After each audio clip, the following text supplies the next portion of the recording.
doing their job. Thank you. Senator Ruston.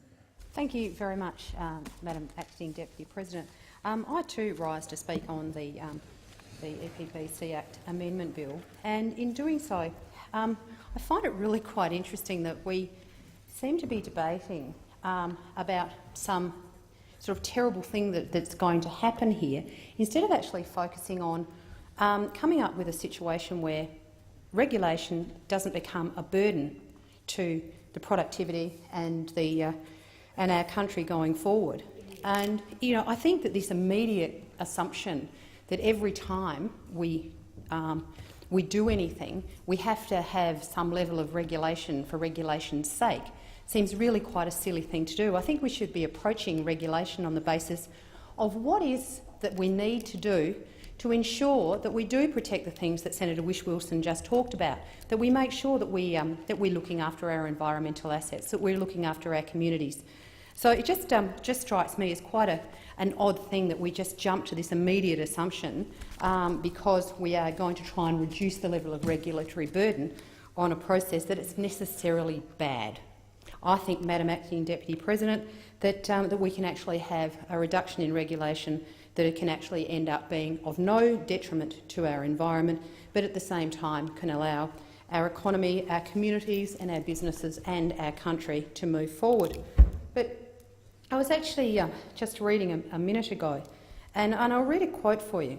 And this quote is, "The truth is business regulation is now right out of control. The quantity and complexity of regulation today is eating away at the entrepreneurial spirit of Australian business." Now, you may well ask, who said that? Who said that was Kevin Rudd in an address to the National Press Club in April 2007. So it makes for very interesting that the previous Prime Minister was actually, even he could understand that burden of regulation. But the really interesting thing was that subsequent to that, we then went on and saw over the 6 years of Labor that was in office that we had an additional 21,000 additional regulations were introduced. And the result of that was that Australia's position in global competitiveness rankings actually fell. So you can't have it both ways. And according to the latest Australian Bureau of Statistics data, multi-factor productivity, so assessing using quality-adjusted hours worked, fell by 3% in Australia from July 2007 to June 2012. And a study by the Economist's Intelligence Unit in August 2012 ranked Australia as the second worst of 51 countries for productivity growth, ahead of only Botswana. So, as you can see, Australia is actually regulating itself out of the marketplace, and you'd have to wonder what particular benefit was actually being generated for Australia by doing this. All we seem to be doing is making our businesses totally non-productive, and nobody's actually sat down and looked at ways. Well, sorry, in the previous government we didn't sit down and look at ways that we could actually try and address the issues of why Australia has been going backwards so rapidly in this space. And that's exactly what we're seeking to do here, is to actually understand that there are regulatory requirements to ensure that we don't end up with damage being undertaken or occurring to our environment, so we are sustainable into the future. But let's not put our sovereign position in such a state that nobody in the world wants to undertake any developments in Australia, because we have to realise that capital is mobile, and it's becoming more and more and more mobile as time goes by. And so we have a situation where a company has a choice of whether they're going to undertake an investment in Australia as opposed to undertake an investment somewhere else in the world, and of course they will weigh up the complexity of the environment that they find themselves in Australia in determining whether that investment needs to be made. And I don't need to remind senators in this place that we do not have the kind of capital available to us in Australia to meet the kind of development that we have and we wish to have for our country going into the future. So we do have to rely on this mobile international capital. And if we continue to add regulatory burden at the rate that we are adding it to at the moment, we're going to see a lot of this capital dry up and go somewhere else, and that is not what's going to be good for our country, our economy, our people and our communities and the prosperity of this nation into the future. One of the, looking at the kind of reviews and reports and investigations that have gone into establishing what's happening in this space, I mean, the Productivity Commission found that there were multiple layers of environmental regulation for many, many projects. And they went on to say that it's not uncommon for major projects to need 70 different types of approvals. 70 different types of approvals. Now, if every single one of those 70 different types of approvals actually had some different and specific benefit and were actually addressing something different and no duplication, then I don't think anybody in Australia would probably have a problem with this. But the biggest problem we've got is that with these massive amounts of approvals, many of them are just duplicated. And in seeking to say, OK, we will only seek for you as a project proponent to have to deal with an approval process once on a particular issue, I cannot see how that can actually be a bad outcome for Australia or a bad outcome for our environment.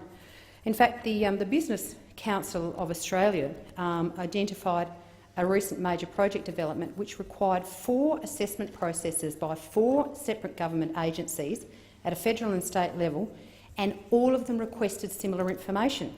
So, you can understand why businesses in Australia and businesses seeking to be involved in the Australian marketplace would be very, very keen to reduce the level of regulatory burden. Another piece of evidence that was found in the Productivity Commission's report was that one major project cost the proponent $25 million to meet their regulatory requirements. $25 million just to meet the regulatory requirements. It involved 4,000 meetings and resulted in a 1,200-page report. And after 2 years of assessment, the project was subject to 1,200 state conditions, 300 Commonwealth conditions and a further 8,000 subconditions. The company actually had to employ an extra 50 people for a period of 2 years just to meet the environmental regulatory requirements that Australia demanded of this particular project. So, as you can see, Madam Acting Deputy President, it's not that anybody is seeking here to create a situation where we're going to shortcut regulation, shortcut compliance, shortcut the protections. All we're saying is let's not do it 1, 2, 3, 4, 5, 6, or in this case 70 different times. Let's do it once. Let's get a one-stop shop, let everybody be speaking to each other so that we can actually facilitate the efficient and effective and responsible approval of projects without actually putting so much burden on the proponents that many of them just choose not to go ahead with their projects in Australia. And it's not just in the mining space. We seem to hear so much about the mining space, but we have environmental and regulatory burden. You've only got to look at the impact on the Great Barrier Reef of the speculation and the misinformation in relation to the marine parks, the lack of certainty. People just aren't going up there anymore. So we need to have a look at regulation in the broadest possible sense as to make sure that Australia is not turned into a second world, third world country simply because we've scared everybody away. So one of the things I've said in this place many times before that always terrifies me, particularly when our Green senators get up on the other side, and that is this idea of the federal government and federal politicians know best. Now, I don't profess to know any more or any less than anybody else. I mean, I've been put here to make judgments in relation to matters that are under the federal jurisdiction. But for us to believe that centralised control and that we somehow know more and we know better than people who are closest to the coalface, I think actually shows a level of contempt that that I don't think is very complimentary of ourselves. I mean, I know that those opposite have a more centralised viewpoint about how we manage what we do, but I'm a great believer in decentralisation. I'm a great believer that the people who are closest to the coalface have the best information about what's going on. Now, that's not to say that we don't have to have some very strict and very robust structures and conditions and processes in place to make sure that we protect the assets of all Australians. But to say that everything has to happen at a national level simply because we know better than everybody else, I think is the height of arrogance and conceit, because I certainly don't believe that I do. And the other issue in this space is that it's very easy to get people in the general public to become scared if you actually work up a campaign of scaremongering. The public out there, I'm sure, from all the hoo-ha that's been going on around this environmental approval process, probably thinks that the federal government actually wants to put in some approval process that's actually going to have a detrimental impact on the environment. And I think it's irresponsible for us standing here to actually be misleading the public in that way. What we need to be doing is we need to be telling the public the truth, that we're trying to strike a balance against sensible, responsible, environmentally responsible development, but without scaring everybody away. And I'm really disappointed at the level of scaremongering and this absolute assumption that just because we want to reduce regulation that we're somehow going to end up with a worse outcome, I think is entirely irresponsible. So the idea of a one-stop shop and getting slashing, and I emphasise the word unnecessary red and green tape. We are not slashing red and green tape for the sake of slashing it. We are only slashing red and green tape that is unnecessary. So, because it is the responsibility of government not just to protect the environment, as some in this place would think is our own sole responsibility, but we need to protect the environment. We also need to protect jobs. We need to protect Australian businesses. We need to protect Australian communities. So in making policy decisions in this space, Madam Acting Deputy President, we need to be mindful of a whole raft of things. And you can't just say that one thing gets priority and everything else just gets shelved. That's not the way a responsible government behaves. So for us, a one-stop shop is simply there, as I said, to get rid of unnecessary red and green tape. It is to get rid of duplication of requirement, whether it be at a federal level, a state level or local level in terms of the processes. We need to try and remove cost out of the proponents being able to get their projects to a point of approval.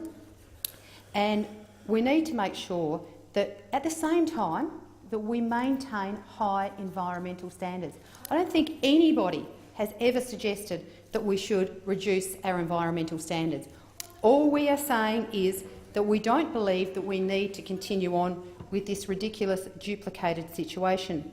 So I think it's very important that we actually establish the fact that that is what we're trying to do by this process of this particular amendment, the Bilateral Agreement Implementation Amendment Bill, is that we are simply seeking to streamline a process that at the moment is cumbersome, time-consuming and has massive levels of duplication.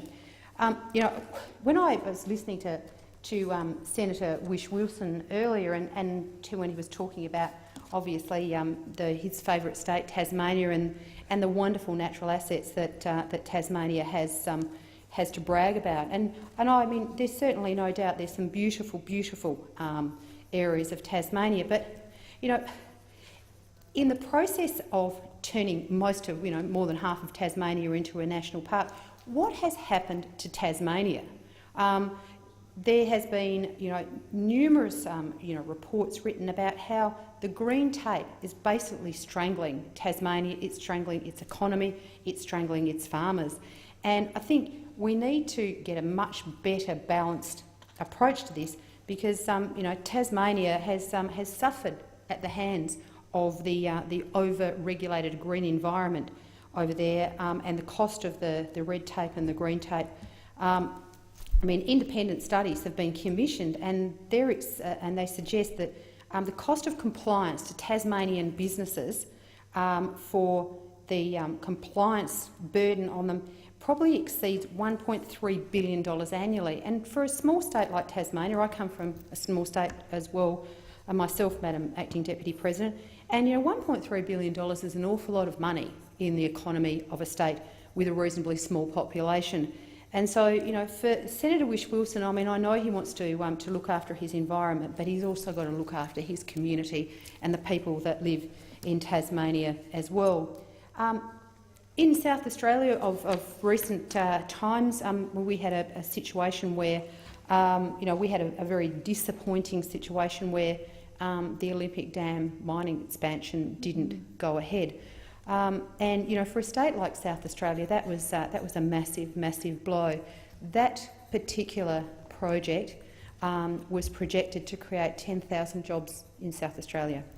10,000 jobs in regional South Australia is a massive, massive injection of prosperity, commitment and long-term opportunity for a state, especially a state with a population base of as low as South Australia's. Of those jobs, 6,000 of them were the construction jobs for the establishment and the building of the expansion of the mine, and then there were 4,000 permanent jobs attached with the actual mine expansion operation itself. I mean, this was an investment of $30 billion into South Australia, but it wasn't just the investment by BHP Bilateral and the jobs that were being created directly by this particular development, but the huge knock-on impact that it would have had to the regional communities that would have supported the activities. I know, for one, when I was in Whyalla a few months ago and went out on the back of the belief that the expansion was going to go ahead, there was a huge investment in the development of housing in this area, because people were thinking that they were looking to, that the area would start expanding, that they would be looking for people wouldn't necessarily want to live on site, and it was a community that was reasonably close. And so they had actually made huge investments in the opportunity that was going to be the Olympic Dam mine expansion. So, of course, it was with huge regret and great disappointment in South Australia when we found out that that particular expansion wasn't going to go ahead. But I speak about this one in South Australia because obviously anything that happens in South Australia is of particular interest to me as a South Australian. But this kind of issue has been replicated across Australia, Madam Acting Deputy President, where our sovereign risk as a country is permanently put under pressure simply because we have got in place an uncertain environment and a challenging environment where the proponents are just choosing not to invest in Australia because they aren't sure what's going to happen. They're never sure when the rules are going to change or whether, And so we need to be very clear here that we put rules in place, we make sure that they're entirely transparent so that everybody knows what those rules are, everybody knows what they have to comply with, that all of the people of Australia can see whether those particular conditions and rules are actually protecting the very assets that they want to see protected. But at the same time, we haven't got this ridiculous situation where we just continue to put burden after burden on our developers and our businesses so that we continue to offshore them. And as you would know from the discussion since your time in this place, Madam Acting Deputy President, there have been so many instances where Australian policy of the last few years have scared off other businesses from investing in Australia. So I would commend the establishment of a streamlined regulatory process in relation to developments in Australia. And as I said before, and I'll say again in front of my the Green colleagues on the other side of this place, there is no way in the world that I and my colleagues are going to support a process that is going to damage our environment. We are merely seeking to have a process that is fair, responsible, not overly burdensome, but still delivers the outcome without the ridiculous, unnecessary and continued duplication of activity that we have seen over the past 6 years as our regulatory environment has gone berserk.